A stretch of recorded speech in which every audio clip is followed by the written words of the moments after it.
So very warm welcome to all of you to the High Commission. I think we are establishing this link between our events and having the blessings of the rains. So I think whenever you want next time, the rains will happen. But thank you so much for joining us today. We know that you all have a high pressure job. You are on 24/7, and I would like to say a special thanks to those partners and spouses who have chosen to join us. Because we know that along with all of you, all of us, they also are part. So a very special thanks to you. I hope for those of you who have publications tomorrow, you have put them to sleep. You can enjoy a little bit later in the evening as well. So absolutely delighted to have everyone here. As probably you already know, the reason for us being here is to inform you all about a number of things that we have been doing and we will continue doing in the coming days and months. The context and occasion is the 75th year of India's independence, which will be on 15th August. So our celebrations are over a period of 75 weeks. So I think some of you have been there for some of our previous events. But we are very excited for the forthcoming events, and we hope to have your participation and your collaboration as well. So 75 years is an interesting amount of time for a young nation to establish itself. India is an ancient civilization, but as a nation, our birth was in 1957. And I will not talk about what has happened and how things stand today, but I think if we look at today's turbulent world and if we look at the new challenges that we all face together, I think a key sort of defining feature of what we stand for as a country, as a nation, how do you confront those challenges and how do you overcome those challenges is a defining feature of your country. And here I would kind of digress for a minute to just talk to all of you about two things which have been occupying our minds. One is of course the COVID pandemic, and the other one is the Ukrainian developments in the Russia-Ukraine. Now on the COVID front, just to tell you that we started our vaccination program last year in January, and we did have a fairly serious Delta wave last year around April. But in a span of a year and 2 months, we have now administered 1.8 billion doses of vaccines, almost all of them which have been produced domestically. Now that is a humongous task. It requires a whole of government, a whole of society, a whole of people. And it was very challenging. This was something that everyone was doing in the first instance. And so we faced our challenges, but we overcame them. And what is important is that this has been completely anchored in technology. So if I just give you one example that even if you look at developed countries like the United States, you have their vaccination certificates just as you have. But right from the word go, our entire process of administering vaccinations was digital, and our technological backbone called COVID. So 1.7 billion vaccinations, and every single detail of it is available on this platform. So that is just one part of it. We are now 80% fully vaccinated. Overall coverage, first vaccine is almost 100%, 97%. So I think how you deal with new challenges So that was the first example. The second thing I would like to tell you about is how we faced the challenges arising from developments in our country. So we had quite a few Indians there, a large number of Indian students. And since then, we have evacuated more than 22,500 people, Indians from Ukraine. A large number of them were young students. And it was an extremely complex and challenging effort because some of them were stuck in truly conflict zones of Sunni and Hanafi and so on. So we have been in regular touch with the leadership of both sides, and we've organized almost 90 evacuation flights from the neighboring countries, and almost all of them have now returned safely. So how you respond to these challenges is the message I'm drawing attention on. But coming back to Namibia, I think it is very heartening to see the successes that Namibia has also achieved on these fronts with COVID. It's wonderful to see that the latest wave is rising. So coming to the, if I can just go back to Ukraine for a second, because I also wanted to mention that we have also evacuated almost 250 citizens of more than 18 those flights we have sent. So far, 90 tons of humanitarian relief items at 4 hours. So coming back to Namibia and to specific Namibian context, we thought that let's organize a series of special days for a very special occasion, which is Namibia's independence, which we are excited to be commemorating on 21st March. I think your independence is very special to all of us, to all Indians as well, given the historical event, for which we not have a talk about. It is very well known. So as part of those celebrations, we will be organizing a series of events. I think the details would have been given to you already, or you will receive them shortly, so don't worry about that. So we start off with commemoration or celebration of our development partnership in capacity building and skill development, which will be on March 23rd, and will be right here in this hall. Now, of our overall cooperation, our skilling partnership, I would say, is the most important one. And I think it's important that it has only sort of grown many-fold since COVID, because I think the fact that whether you have additional skills to survive and cope and adapt to the new challenges is going to be the make or break factor for individuals, for societies, and so on. So we are very happy that so far, we have several flagship programs. We have something called ITIC, the Indian Technological and Economic Cooperation Program, under which so far we have trained more than 1,200 Namibian officials, Namibian experts, even private sector people have benefited from those programs for capacity building in a very large array of areas: agriculture, ICT, media, communications, you name it, and there are programs for that, forensic sciences, and so on. We also offer a large number of scholarships, which we call ICCR scholarships, to enable young Namibian students to pursue their studies in India in a number of universities in India. We offer, as of now, 29 scholarships every year. The number hopefully will go more. And this year's scholarships are just going to be opening, and they are actually currently open till end of April. So I think even amongst us here, I think there are colleagues who have been part of that group, who have been ICCR scholars. Besides that, we organize capacity building programs on demand. So we have trained young Namibian diplomats in India's institutions.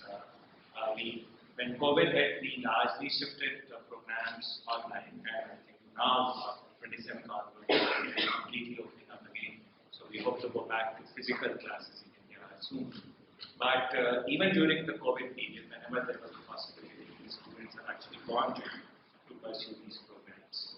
We also have capacity building and skilling institutions in Namibia. The Indian Namibia Center of Excellence, ICT, is a wonderful example.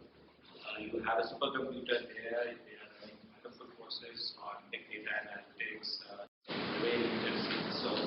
So a large number of things are happening. They are very interesting developments. We'll talk about that in that program. We hope to have the honor and pleasure of having the Deputy Prime Minister with us. There will be some very interesting cultural performances as well, and some testimonies. So you are all most welcome to join us for 23rd evening at 5 o'clock in this very same hall. Especially request media colleagues to be there. The second engagement which we are doing is focusing on people-to-people contacts, culture. So we are organizing a very special Indian film festival or Bollywood in fact, even because Bollywood is very popular. So you will have a wonderful sort of array of 4 movies for this segment of the film festival, and we'll see this. You will get to see the movies which we are screening, having submitted to Separate after the movies. Okay, so there are 4 very interesting movies. You will get the detail in a short while. This is a mix of powerful movies with messages and entertaining movies, but most of them are women-centric because we are also observing the International Women's Day this March and every day. Messaging is very clear. So the film festival is open to everyone. Please come, please enjoy. The movie which you will see today is a special preview for you. It's not part of the film festival. Then we have another cultural program, which is again a synthesis of Indian and Indian culture, which is being organized by the India-Namibia Friendship Association, which is happening on March 26th.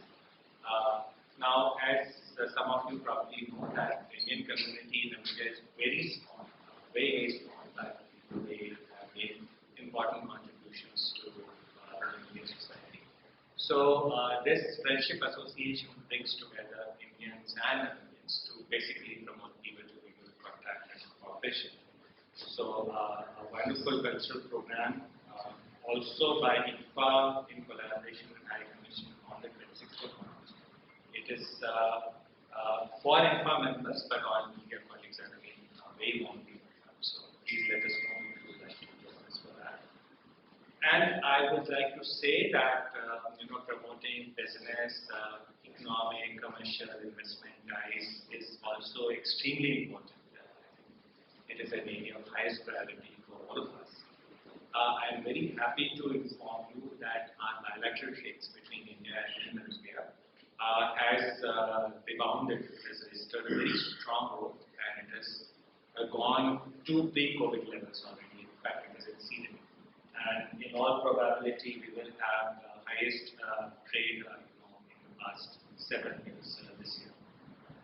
This is not a trade in which you send off your commodities to India.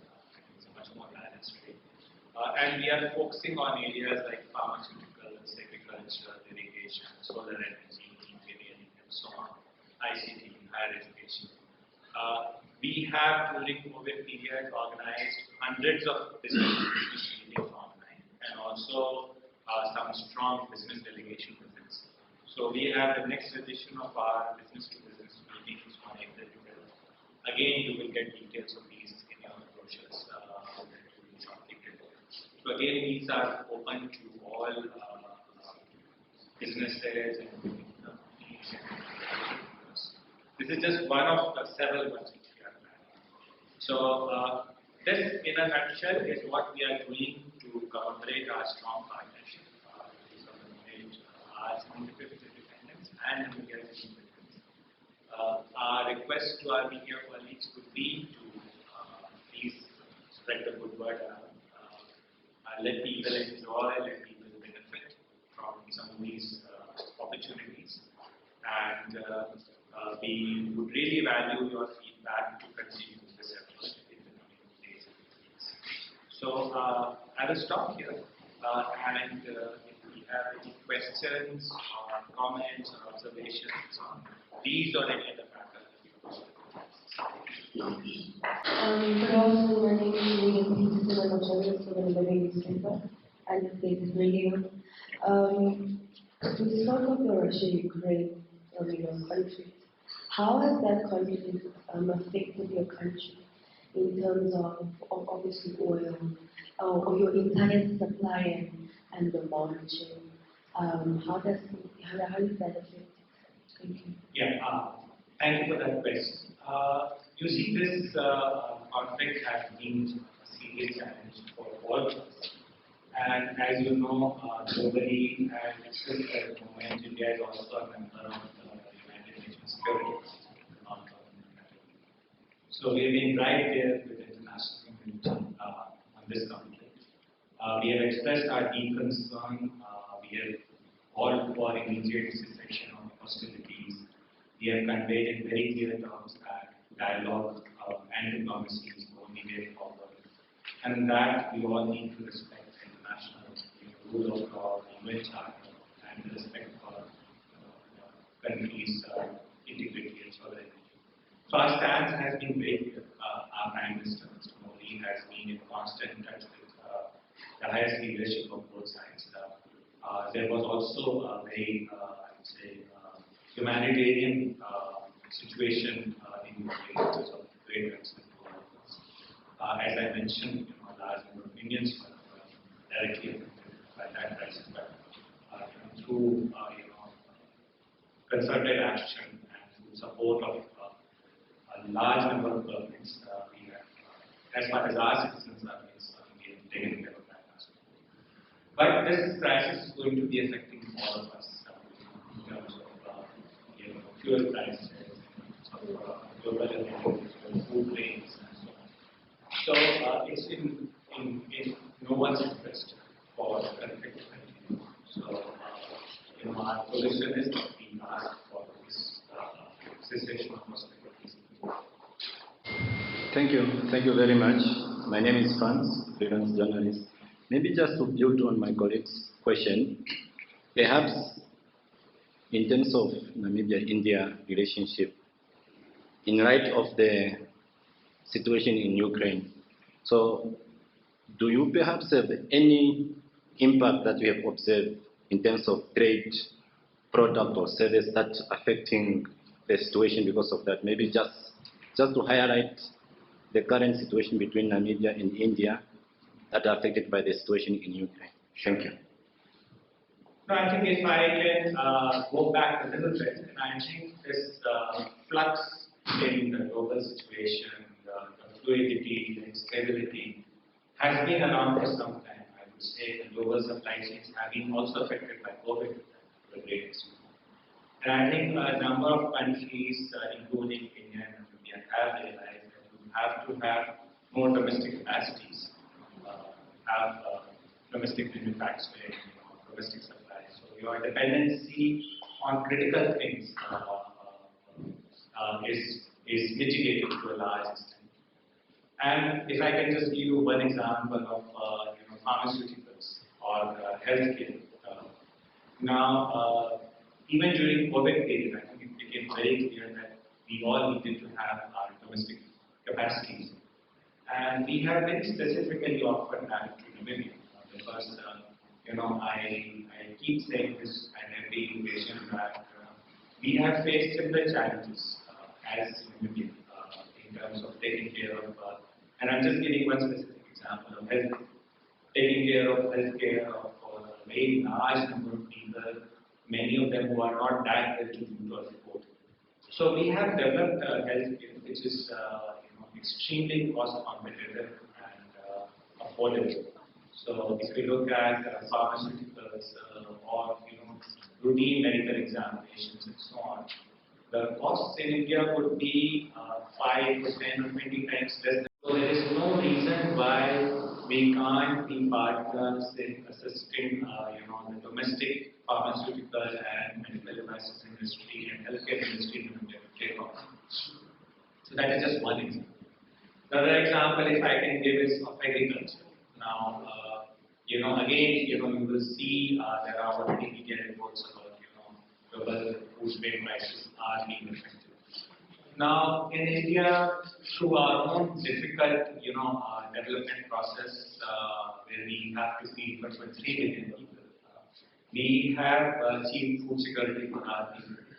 And again, I think we feel that there are lessons in it where we can learn and benefit together. So, if in agriculture, in irrigation, solar energy, for example, which is a big article of it for us. I think there are a lot of areas where we can be your partners in developing these industries as per Namibia's own needs and priorities. So we are there. Commissioner Dwight from ELIF, Dwight Links from ELIF.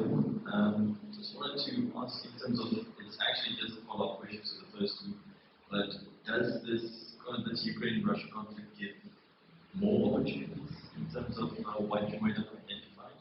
And also, does it allow the global south to sort of like make better relations with the BRICS countries like India, South Africa, China, all those in the cluster?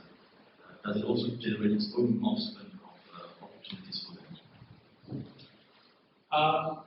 Well, I will not call it as an opportunity because I think it's a crisis and ultimately having these developments in no one's interest. But as I mentioned that this fluidity or this instability that we have witnessed one after another is a cause and a cause of reflection as to where we go from here. And I think all of us need to explore, how do we adjust to new norms. And in that, I would say that the kind of partnership that we can forge, we have forged, but we continue strengthening. That is an opportunity. And in the areas that I mentioned, I think there is a lot to do and a lot can be done in a very good time. So that's how